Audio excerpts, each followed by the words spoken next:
মানবতাবিরোধী অপরাধের দায়ে 2013 সালের 28 ফেব্রুয়ারি দেলোয়ার হোসেন সাঈদীকে মৃত্যুদণ্ড দেন আন্তর্জাতিক অপরাধ ট্রাইব্যুনাল।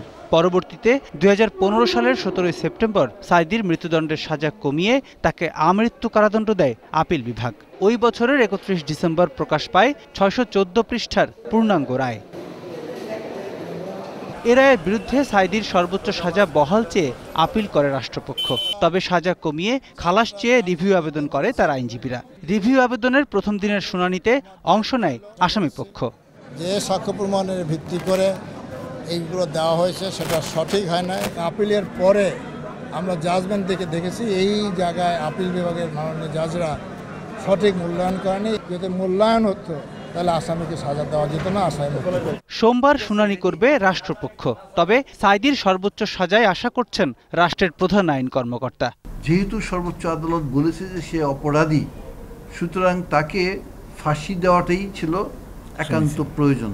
ফাঁসি যাতে হয় তার আমৃত্যু কারাগারের থেকে এটাকে সংশোধন করে যাতে তার ফাঁসি হয়, এই জন্য আমাদের রিভিউ পিটিশন। আপিলের পূর্ণাঙ্গ রায় প্রকাশের 1.5 বছর পর শুরু হলো রিভিউ আবেদনের শুনানি। প্রণব চক্রবর্তী, 21 টেলিভিশন, ঢাকা।